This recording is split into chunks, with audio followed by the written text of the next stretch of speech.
communities that are consistently criminalized. So they're criminalized, and discursively or through discourse and conversation, they're constructed as outlaws. So they're criminalized by arbitrary arrests, by evictions, by also by our narratives as us who perpetuate narratives about people who live in informal settlements as the other. So they're criminalized in that way. But more powerfully and more sinisterly, they don't have recourse to laws that are there to protect them. So in the Kenyan Constitution, we have the right to housing, we have the rights of an arrested person, we have the Bill of Rights, Article 47, that talks about your right to food, your right to property, but they don't have recourse to the law. And so for me, outlaw is people outside of the law, so outlaw, but equally populations that are consistently criminalized. This is Salam and Hello, where stories of joy and justice vibrate with the rhythm of Africa and the diaspora.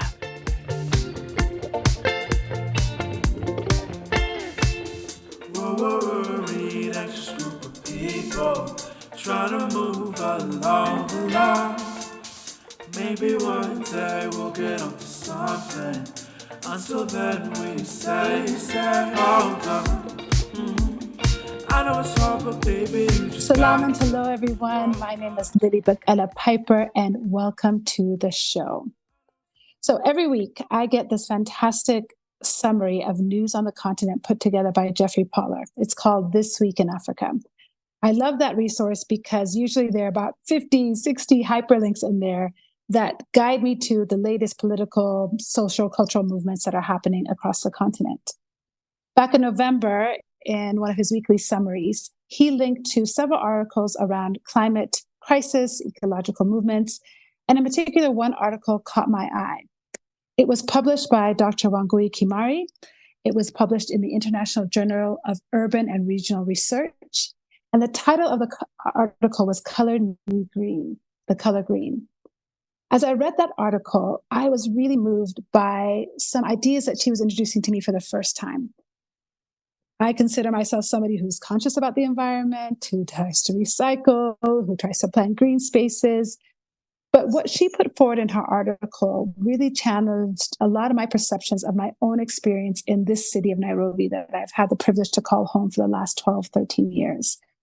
She put forward this idea that there are outlaws in our society who have been marginalized to very non-green spaces, spaces that suffer from food insecurity, who are feeling the most harsh effects of the climate crisis, whose health is often more at risk because of those disparities in what they have access to.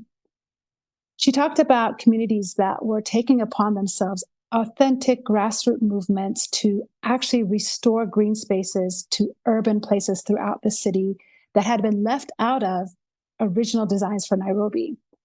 You know, Nairobi's design is not by accident, like any urban center across the world, and then particularly in Africa. Nairobi city has vestiges of colonialism that are very obvious. If you've ever flown over the city or had, been at the top of the KICC building and you look out, you can see very green areas of our city, and you can see much more space that is brown, that is flat, that is less dynamic, where it's clear that there is a difference in the experience of the people in those areas versus those in the greener spaces. Kenya, or Nairobi in particular, is called, the green city, city in the sun. And yet that's not the way that many people experience Nairobi. I went on to read her article to try and understand what she was trying to call us to. What was the call of action in her words? And she cited many, many movements, from those who plant maize very casually around the roads. We've all seen it. You can go to any part of the city, and if there's a plot of land, there was probably some sort of maize on it. And she highlighted for us that those spaces are not by accident. They are deliberate, almost radical movements to preserve spaces that should belong to Kenyans, that are now being taken over in many places in the name of development. Dr. Kimari also writes for Africa as a Country, another one of my favorite resources for information on the continent. I find that blog this full of perspectives that are Pan-African, that are really important for us to consume if we want to be active, engaged citizens. In fact, this week's page has some great writing around AFCON. You should check it out. There was a great article, in fact, as AFCON as a playlist, which is wonderful. Definitely recommend it. And we reached out to Dr. Kimari. We wanted to have her on the show to talk to us about when you come down from the 30,000 foot level down to the ground, what is the actual reality of a majority of Nairobi's and of Kenya's citizens? One statistic that she cited that really humbled me was that over 60% of Nairobi's population occupies about 5% of the land. So think about that, 60% of that population on 5% of the land. The math there, as the youth say, is not mathing. So I am really delighted to welcome Dr. Kimari to the show today. And let me tell you a little bit about her work and research.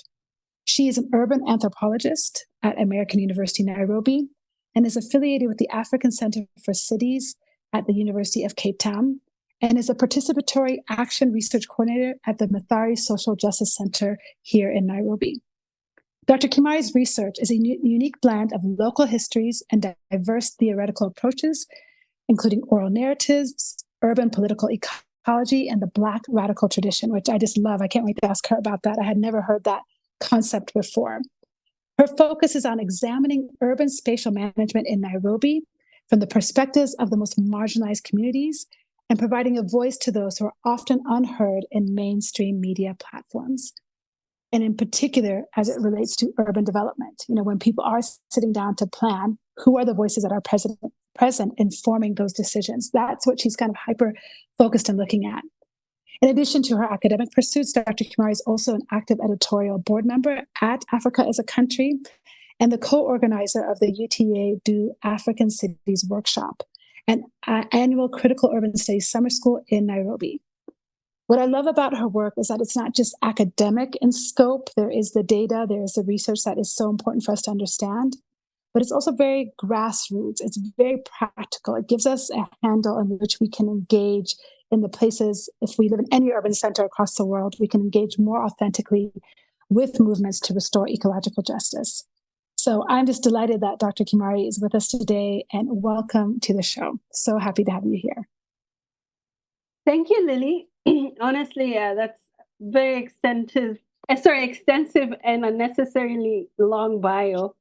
But thank you so much. Thank you. We have to give you your flowers. Asante, thank you. And as an academic, no one ever reads any like your article. You can labor for so long to write something, so it's always nice when someone reads something. So I appreciate that, and thanks for your kind words. Well, thank you for your research. I think as we all continue to live, I remember when COP26 happened, for example, now 2 years ago, there was so much buzz, right? It was the first COP in such a long time. We were coming out of the pandemic, and COP27 and COP28, I feel like got progressively quieter. The buzz, the demands, the conversations were just not hitting the mainstream. So when I came across your article in particular, and being a resident of Nairobi, I just feel like it's vital and crucial learning and understanding for anybody who lives in an African urban center as we continue to see these big shifts in populations to urban centers. It's always been there, but predictions are that I think in the next 10 to 20 years, we will see more people in urban centers than rural ones. And so really important to understand your work. So let me just ask you to start off by telling us what inspired you to focus your research on urban justice and ecological futures?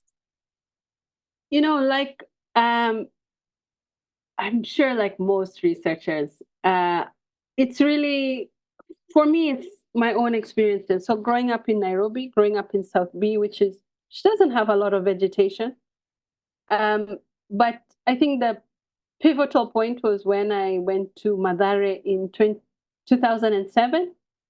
And I went there as part of a friend who was in activist circles.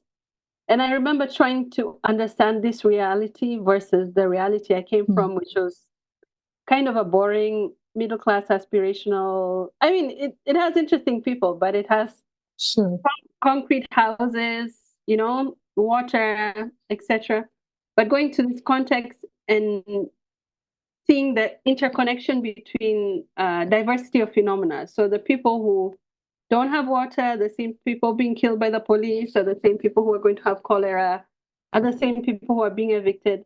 So trying to understand what all of that meant in the history of that space initially, I think, led me to this work, just trying to understand the different histories of particular spaces in Nairobi, but also trying to be kind of a useful researcher and not doing research for research's sake. I still don't know how useful I am, but I am very grateful also for the understandings of the city that, for me, have emerged in just asking new questions and being allowed to ask questions to people I've known for 15 years who live a reality I don't live, but are willing to share, but also defy the legacies that have been forced on them, really.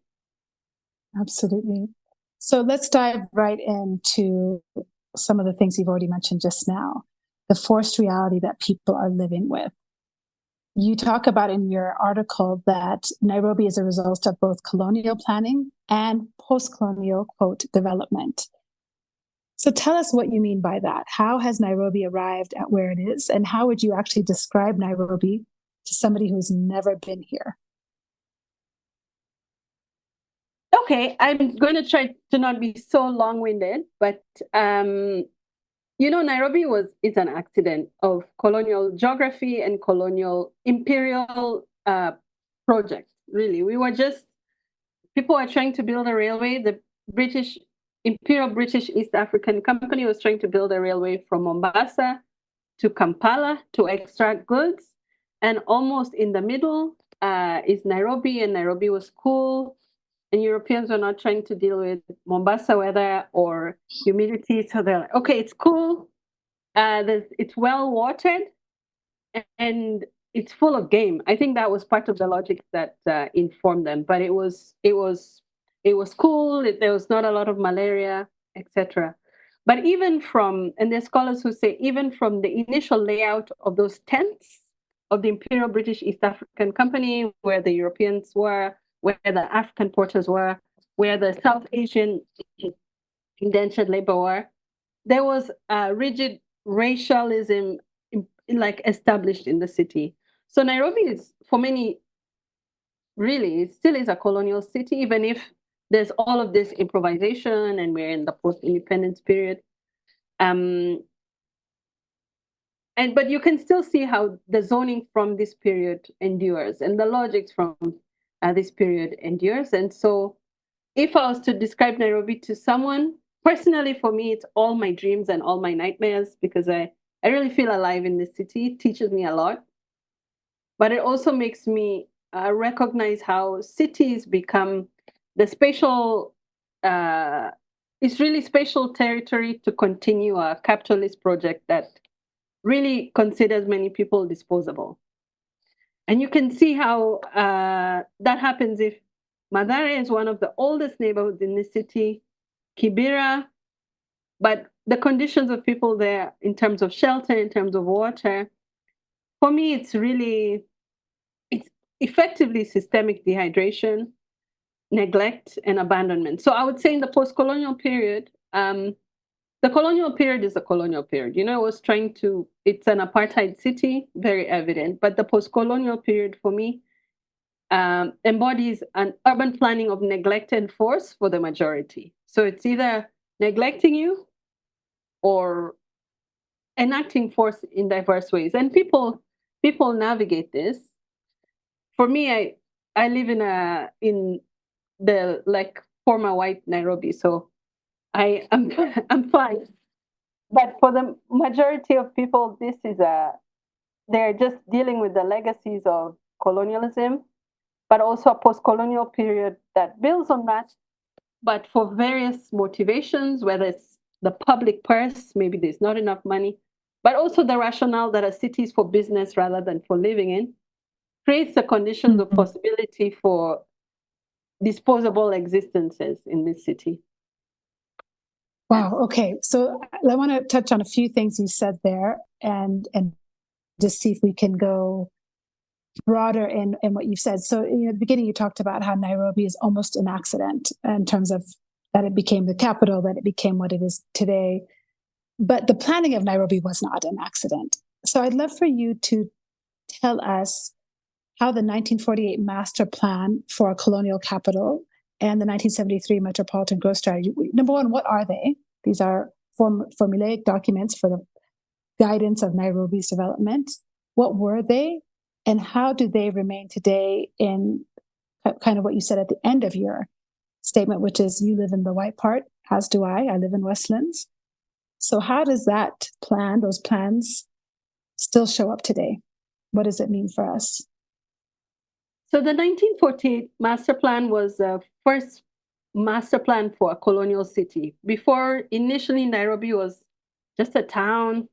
Then it became, I think it finally became a city in, don't quote me, but actually maybe 1950. But the 1948 master plan in some ways was kind of preempting this because populations were large and infrastructure needed to be built.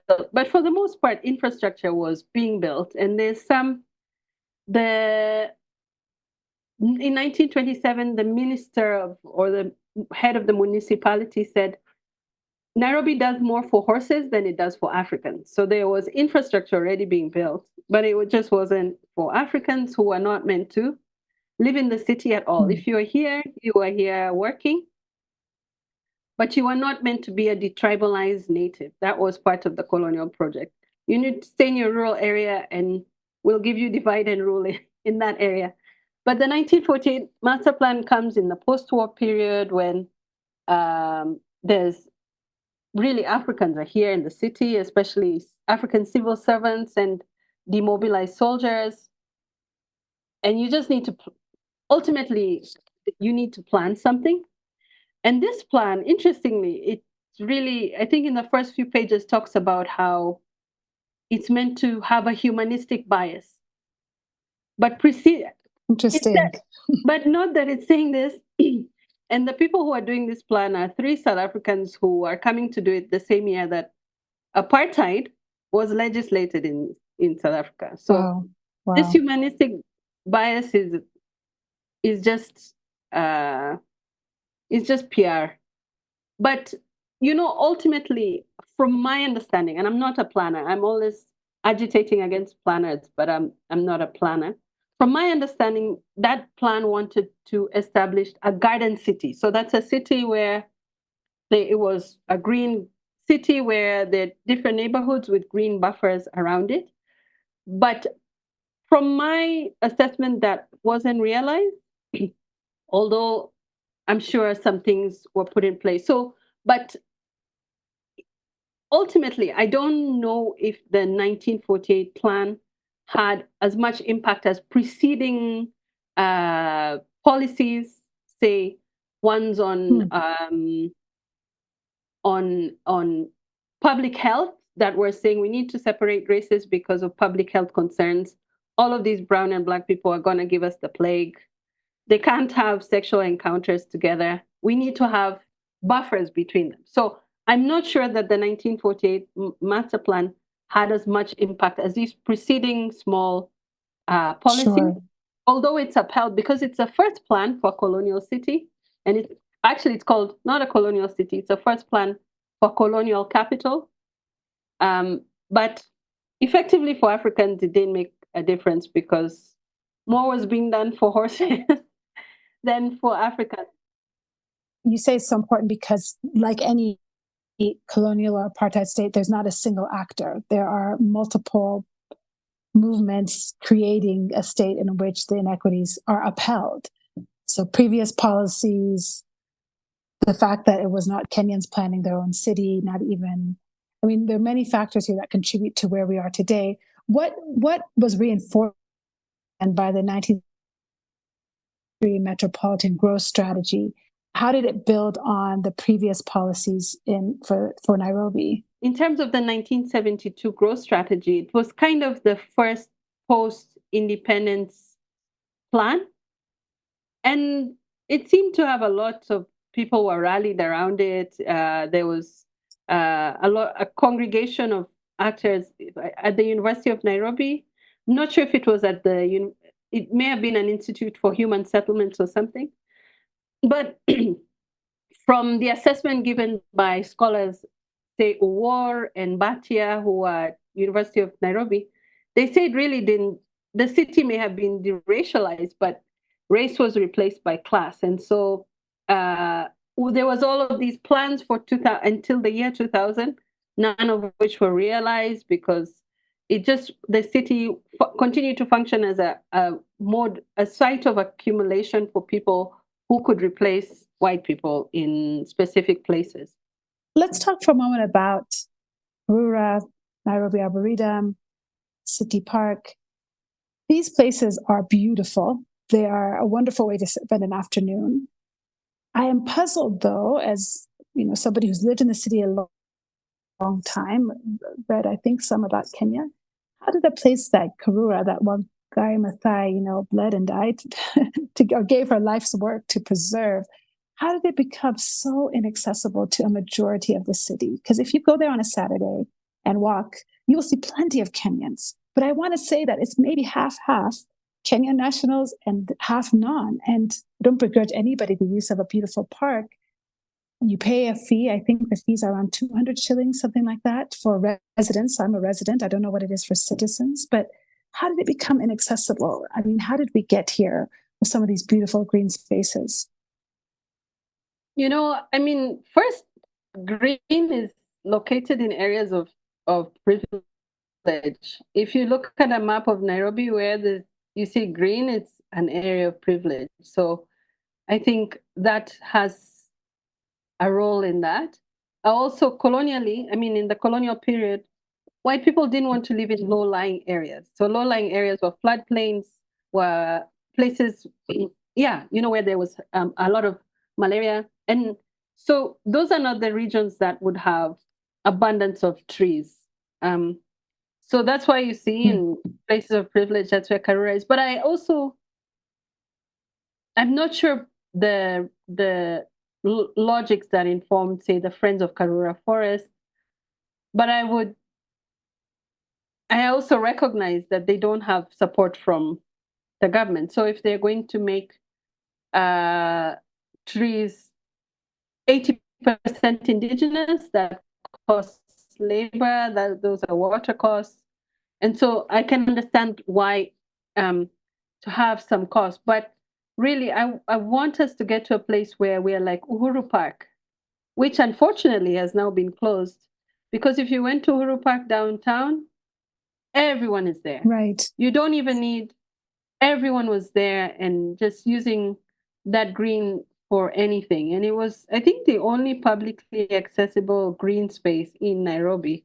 But now it's closed for reasons we're not given. But I think that reasons that certainly are informed by this bid to just render all green space, profitable or even exclusive.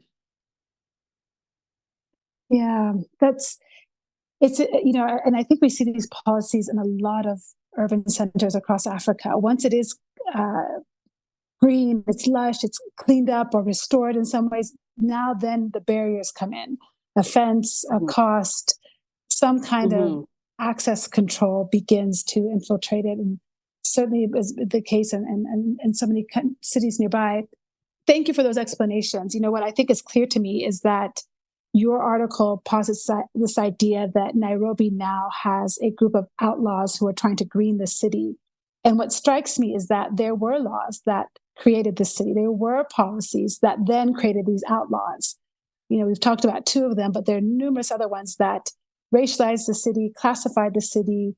Race and class become now almost, automatically connected to your potential outcomes. And now this group of outlaws try to take back some power. So tell us how your research, what you're understanding in your research about past policies and then current outlaw activity, and what's an example of one that you've seen emerge in the communities that you've already mentioned about the city? So when I say outlaw, Sure. my husband doesn't like it, but I'm still trying to impose it in my work. But because I think it captures a few things. So first, communities that are consistently criminalized. So they're criminalized, and discursively or through discourse and conversation, they're constructed as outlaws. So they're criminalized by arbitrary arrests, by evictions, by also by our narratives as who perpetuate narratives about people who live in informal settlements as the other. So they're criminalized in that way, Right. but more powerfully and more sinisterly, they don't have recourse to laws that are there to protect them. So in the Kenyan Constitution, we have the right to housing, we have the rights of an arrested person, we have the Bill of Rights, Article 47, that talks about your right to food, your right to property, but they don't have recourse to the law. And so for me, outlaw is people outside of the law, so outlaw, but equally populations that are consistently criminalized. And so I use that framing to capture these two senses, but across history. And because you're living like an outlaw, your house is consistently under siege. You don't know if it will be there today or tomorrow, but you're still there, right? You're still you're still holding on, because your mode of environmentalism is not valid because you're planting trees and greening space in a place where you don't have tenure. But besides that, you're doing greening invested with an ideology that's not some bourgeois environmentalism that we just need trees for the city to look nice. But trees that are being grown are for food, are for medicine, are to memorialize people who've been killed by the police. And so these are practices that, even as you do them, you may still be criminalized, but they also are outside of the enduring logic of the city of Nairobi, you know? So give us some examples. Where are you seeing in your research these outlaw activities? Who's doing them? Where are they occurring? Tell us more. So it's young people, and outlaw for me is more reference to the subject or the resident. So it's young people um, who are doing the work of the Nairobi River Commission or the all our climate change bodies, because they're actually invested in making a change, but they will never be present on that table of the Africa Climate Summit or the Paris Conference, because they are consistently criminalized and they're not protected by the law. I don't know if that example makes sense for you. Or people who are protecting property that shouldn't exist, that's not meant to exist in the city. So creating housing and communities in spaces that they're denied legally, you know? And then during Madara is 206,000 people. I can't tell you which percentage has even any tenure recognition, but they're there and they're thriving and they're trying to create communities. And as part of this creation of community are ecological practices to better the environment, even in a community that's not meant to be. They're trying to green a river and clean a river that is polluted not by the activities. And this is a small tangent, but in 2008, the UNEP had there have been various iterations of Nairobi River Commissions or Nairobi River Rehabilitation, always top down. And what would happen? Well, the proposition was that slum dwellers would be evicted, but no one was talking about the pollution that was coming upstream or from landlords in Kileleshwa who pump all their waste in the Nairobi River system, or industries in in Kileleshwa and in this industrial area who channel things there. And so they're persistently criminalized in this ecology, even when they're just, their activities are just, anyway, But really, Yes. I say outlaw to to reference a way of living that's proscribed in the city. And so then that lends itself to activities that, however restorative they are for our planet, for our people, are seen as not as valid as Ruto planting a tree or driving an electric car during the Africa Climate Summit.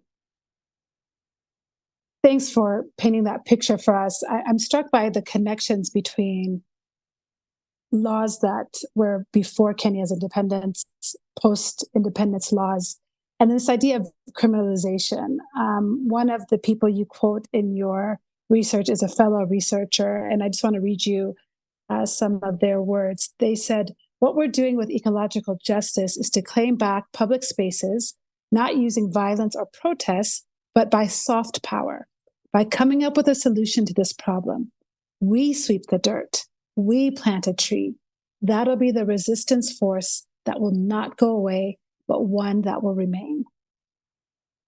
Exactly. And honestly, that's from the mouth of a 22-year-old who I'm really excited for this next generation, because quite a few generations are quite useless. I need to say, but this coming generation, I'm really emboldened by them, and especially, I'm really emboldened by them. And for him, he's saying that literally these communities are doing the work that the government should have done a long time ago.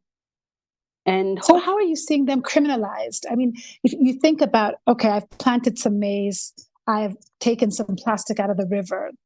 On the surface, those seem like appropriate, good citizen behaviors. Where does the criminalization come in? How are they being targeted? So the criminalization is not so much from the activities, but by their own existence. Really, your existence is already criminalized. So you may have activities that you do that are not criminalized. I'm sure lots of people will take photos of you planting trees, but your everyday existence is illegal. You live in an illegal house. Your water will be cut off because people will say it's illegal. The fire emergency services will not come to you because you don't have roads, because you're an illegal settlement. So their existence is illegal. Certainly their activities, their green activities that may be recognized as important, but their very existence, specifically in that space that is not legal, is outlawed. Yeah. That's really powerful, because if somebody's very existence can now be just to live and thrive, if that becomes an act of resistance, just to want a pleasant environment, to want community, we have lost the mark, and where we're headed is really off the cliff in a way. I cut you off though, so please continue. You were mid-thought, pardon. No, and I just want to say that it's important for me to highlight that a lot of the ideological investments in greening in, say, Mathare or in Korogocho or Dandora are very different from the ideological investments of, say, the Ministry of the Environment, who may How are be they different? Tell us more. So, whereas for young people, they are planting trees to say, they're planting trees recognizing that Nairobi was an apartheid city that doesn't want them to have trees. So this is a resistance against it. So this is planting trees as part of resistance, as part of memory, as part of cultural rehabilitation. Whereas for the Ministry of Environment, it's planting trees as carbon sinks to bring water. I'm not saying it diverges so much, but there are particular spatial and situated investments that emerge because you are an illegal person and you're considered outlaw, that are specific to these environmental greening work that's happening here. People are planting maize on the road because they don't have land, and they don't have land because we've never dealt with the land question in this country, And so it's important to think not just about the greening, but what they signify in people's lives, far from these very formal tables that talk about the need to green. We need to green, sure, because our climate is really, really struggling. But there's other histories and genealogies in people's lives that lead to them to lend other understandings to their own greening work. I like how you put that, to lend understanding to their own greening work. And you mentioned earlier too about so many of these activities, the planning for events, or even our recent new national holiday for tree planting, are top down. Yeah. Whereas if we put our ear to the ground of what communities are already doing, we will actually find probably many of the solutions that don't need to be made into a public holiday to have impact and to have effect. So I want to just continue to think about this in terms of the youth in particular. And in your article, you cite several communities that are doing such powerful work to bring ecological justice. Dandora, Mathare, Korogocho, Babadogo. You mentioned several. In particular, this idea of turning garbage into gardens. Can you just share with us some examples, some stories from these communities that have really inspired and moved you? There are lots actually, and maybe I'll, because of my more knowledge about this place, I'll talk about Mathare. So in Mathare currently, there's young people who are making public parks. So there are numerous green spaces, which is noteworthy because it's not an area where there's a lot of space.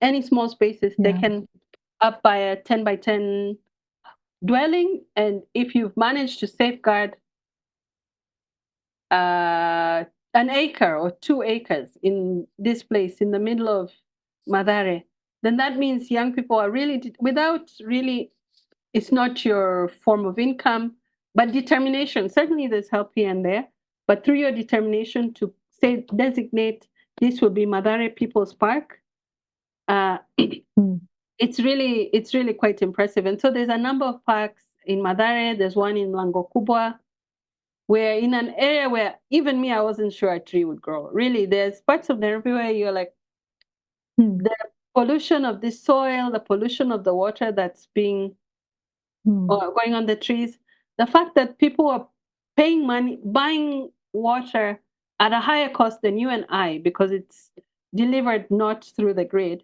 but are using that money that they're paying for to grow trees, is really indicative of a determination to create green spaces so that people can get away from the heat island that's Mathare, where the young person who you cited earlier, he calls it an iron desert.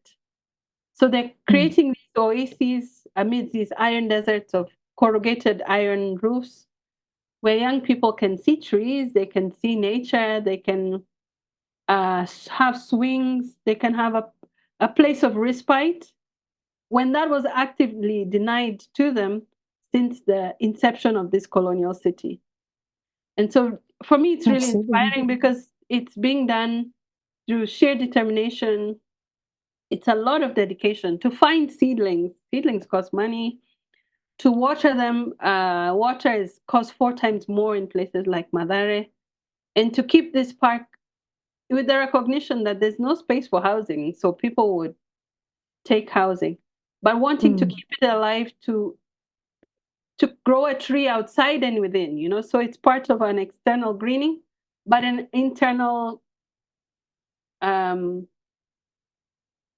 rehabilitation of community, of giving people a space to meet, to sit. And that soft power is important because once you have a little forest or a little place where people can congregate, they can talk about the different issues that are beleaguering their communities. And so it has multiple effects. And really it's kind of a gesture to the city which refused to green them for years. That you've given us environmental apartheid, but here we are greening in ways that make sense for us. And we'll make sure this plant grows because we want our community to grow like this tree. That's so hopeful, like you said, so inspiring, and gives us hope for what's possible. When I think about trees being planted and then now there's a gathering place, that gives me chills actually to think about how restorative and how powerful that collective action will be. It's going to build on itself. this collective action to create green space might then create collective action for health or education, et cetera. And you talk about that intersectionality as being so critical. And I'm going to read you now some of your own words from your article. And I just want to ask you to reflect on that.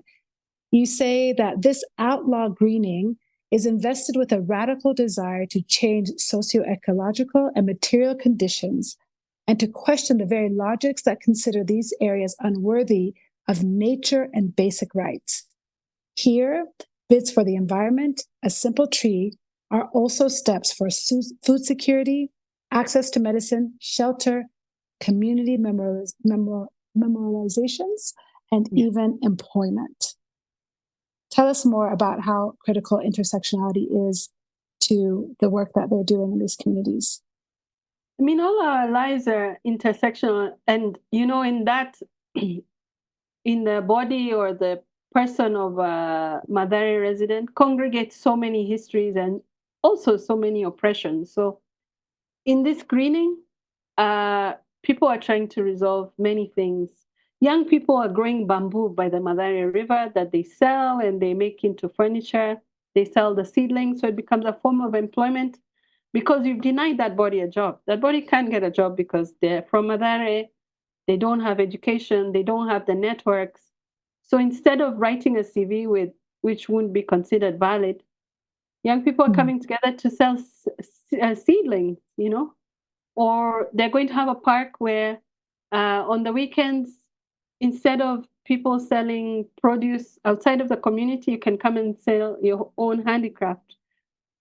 And that is changing households, is changing also local ideas about Mathare, because often you can, and I'm not a resident, but people say that you can believe the narratives that are written about this place, which are really quite detrimental. And it's long-term discourses. When I was doing my PhD, I was tracking some of these discourses across the years, and people are always like, yes, it's in the 40s, it's a settlement with no legitimacy at all. In the 50s, it's like the hotbed of Mau Mau and all of these ungovernable Africans who are going to resist the colonial state. In the 60s, it's shack dwellers who don't want to go back to their rural areas, so the city council is always putting fire on them.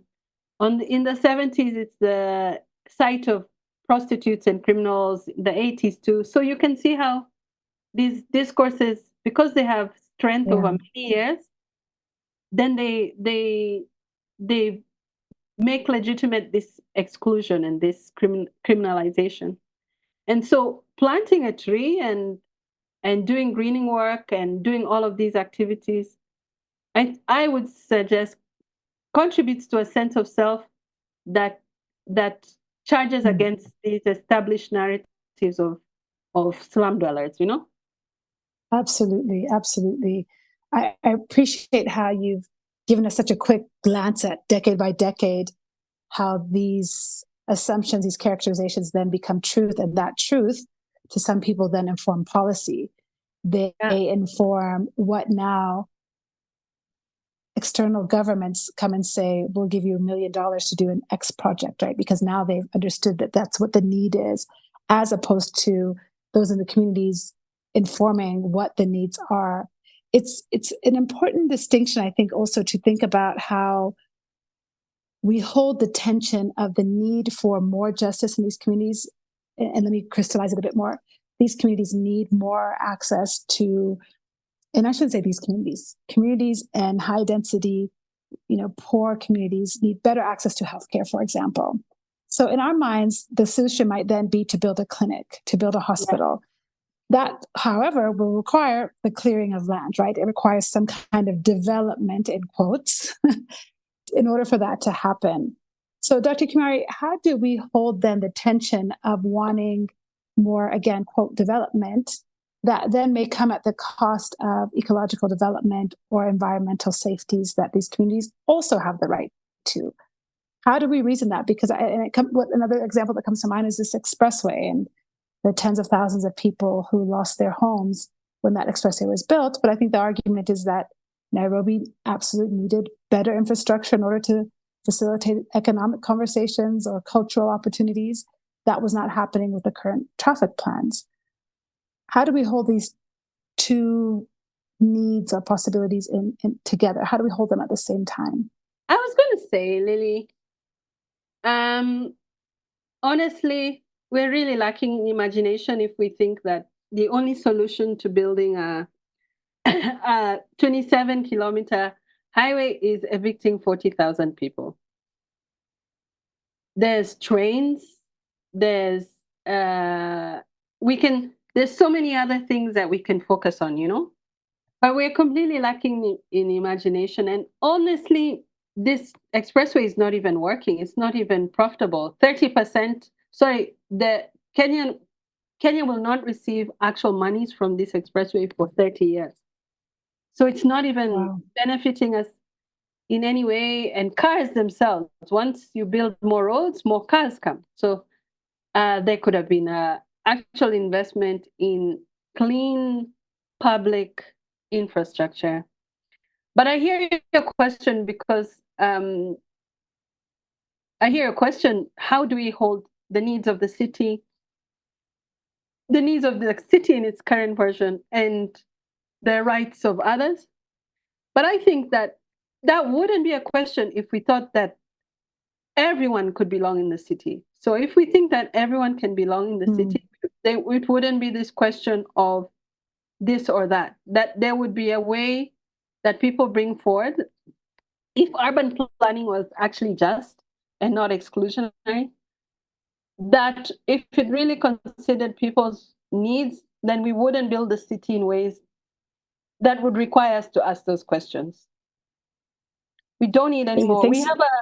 We have a oversaturation of middle class housing in Kenya. The last time, except for now, but the last time the city of Nairobi built housing by itself was in the 70s, So we need public housing. Public housing. But this public housing was mostly also for civil servants. And now we have social housing that's a national project, but already I don't want to say it's failed, but there's already questions around it. For example, people in Mombasa were protesting recently saying, you're building social housing. We were paying 7,000 rent now. Now you're telling us to move back and it costs 15,000. It's not social housing. Right. Yeah. And Addis Ababa has seen similar activities. No, I was going to say that there's similar activities in Addis Ababa city. I used to know better. I feel like I don't know it as well anymore. But the government built hundreds of public housing, but the cost was so high for the rent. People were subleasing and subletting, and then of course the cycle continues. Where they were evicted from, they find a new status of those movements. But I understand and see what you're saying, and the application of it. It just is. It's not adding up to meet the city's needs. And I'm not saying it's easy. Really, I feel Nairobi is a city of 4.5 million. There's things cost a lot, but I think we need to have better imaginations, and better considerations of everyone, not even everyone, the majority. If we just attune ourselves to the needs of 70% of this city, then our city would look totally different. Instead of they're not even the 30%, maybe the 10% of the city. We focus on those needs. So you've talked about some of what you've seen in communities that young people in particular are doing, and just thinking about what you've said now about if we listen to that 60% of the city that's living on 5% of the land, something like that. I might be getting those percentages off a bit, but do I have it right? Is about 60% of Nairobi's residents living on 5% of the land. If we listen to the 60%, what would change about Nairobi? I mean, I think a lot, and I hope I'm not romanticizing, but a lot would change. How we think about land tenure and who has access to land, the immediate need to extend our water infrastructure, which doesn't reach everywhere. It's always in need of repairs. What we penalize in the city. Are we really penalizing people for trying to get water or for having a chicken? There's still bylaws about livestock in the city. What would change is how we even our understanding of the city. I think Nairobi city, which is now County of Nairobi, talks about the city to do business, play, and whatever. But if we really foregrounded a livable city, a city where people can live and can thrive, I think we would have a completely different city. So it's clear that there are gaps in what Nairobi is doing well. But tell me what you think Nairobi can teach its neighboring cities who are maybe a bit smaller, maybe a couple of years behind them in some of the trajectory of economic growth or urban development. What could we offer, the region or even other smaller urban centers in Kenya that maybe Nairobi is catching on to, whether it's from these young people, whether it's an MCA somewhere who's actually listening and representing their constituents. What do we have to offer? We have honestly really, really, really, really remarkable young people who are our fourth generation or fifth generation in the city, but still don't have any tenure, any water, but I'm really inspired them because they are doing not perfect, but doing so much work for their communities, imagining green space and establishing it without fear of reprisal. The city councils of the 70s and 80s just used to come and burn down shacks.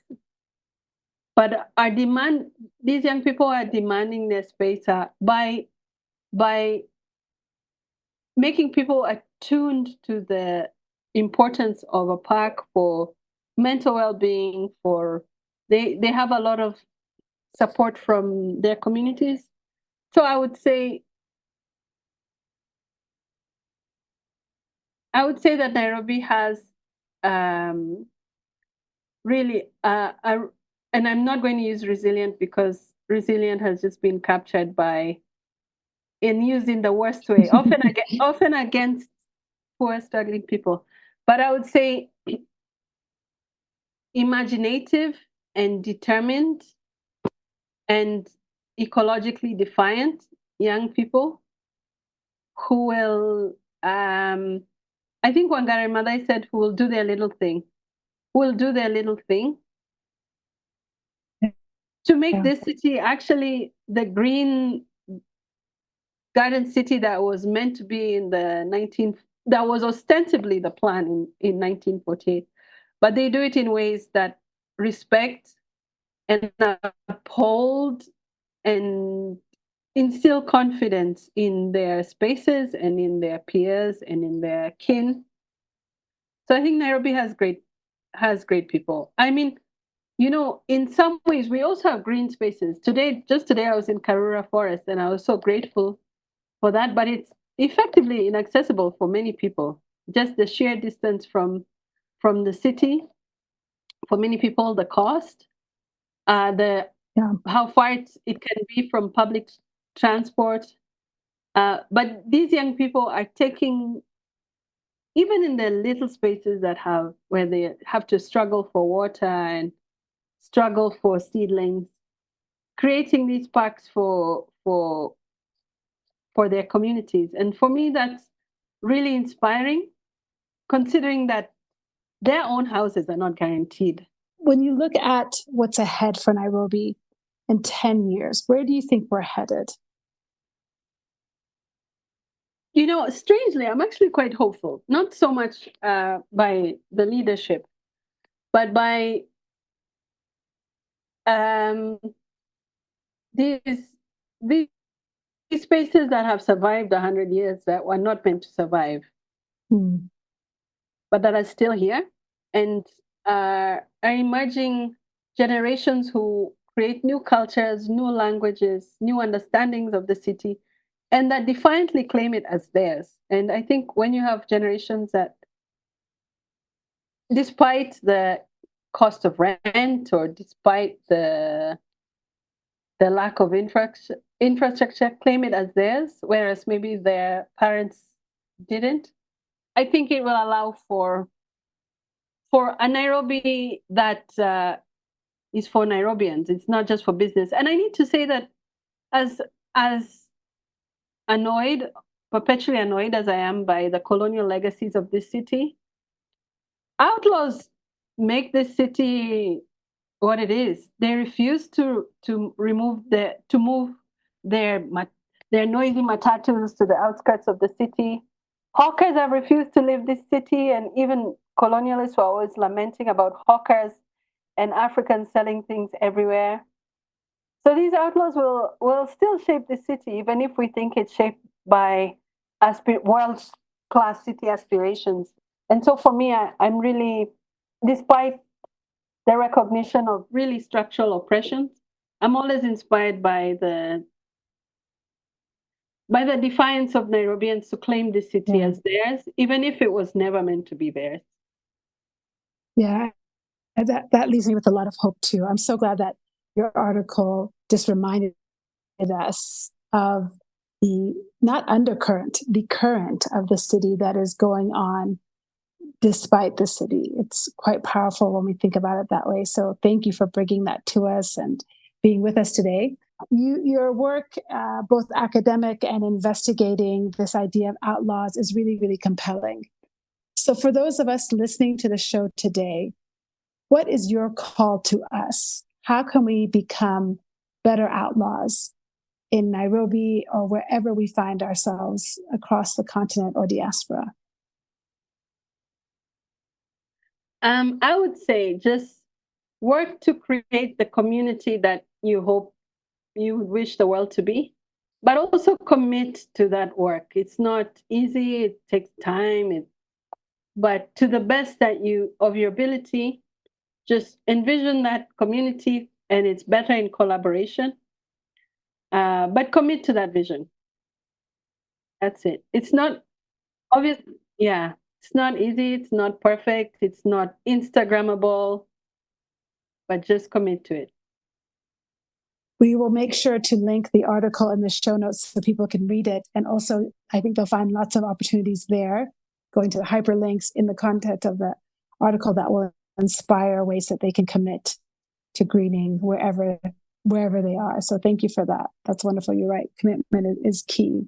It brought me a lot of joy to read your article and hear about the work of greening the city by what you defined as outlaws for us earlier. It really brought this idea back to my mind that I really believe in, that there is joy in justice, that doing the just thing creates joy. So we ask every single one of our guests, what is bringing them joy today? So we would love to hear for you, what is bringing you joy today?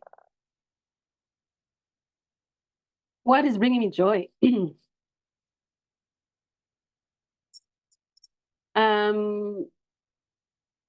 Related or unrelated to our conversation? Anything, absolutely anything.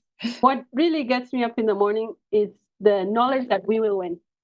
I think justice will win. And so Palestine will be free. People will, Nairobi will become green, not green with lawns, but green with fruit trees that memorialize people, rivers that people can live by and are not just a bike path for rich people. Yeah, I'm really, that's what keeps me going. And that, that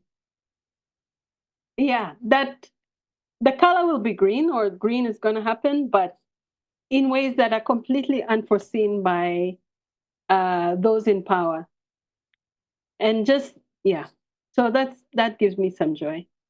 Love that. I love that. Power to the people. And the color is green. I love that. Well, thank you so much for being with us today. It has been such a pleasure. I really loved your article. It really stayed with me a long time. I shared it with so many people because you just put it in a way that it was so clear. I could visualize, and I pass by all those places every day. I pass by, the roadside nurseries. I pass by the bean sprouts, outside of some dental office that I'm going to, The signs are everywhere, and it made me more grateful to live in a city that had this radical kind of resistance movement happening, and it gave me an opportunity to think about how I can get more involved. So thank you so much for your contributions. Thank you, Lily. Thanks for the invite. So salam and hello, listeners. We would love to hear from you. Send us a comment, like the show, share it, please. Share this show. I mean, if this resonated with you, if some of the things that Wangui was saying kind of triggered something for you, share the episode. It's a great way to start a conversation that we so desperately need to be having. And of course, you can follow us on Instagram, YouTube, TikTok. You know where to find us. And until we meet again, have a great week. I know it's hard, but baby, you just got to hold on. I know it's hard, but baby, you just got to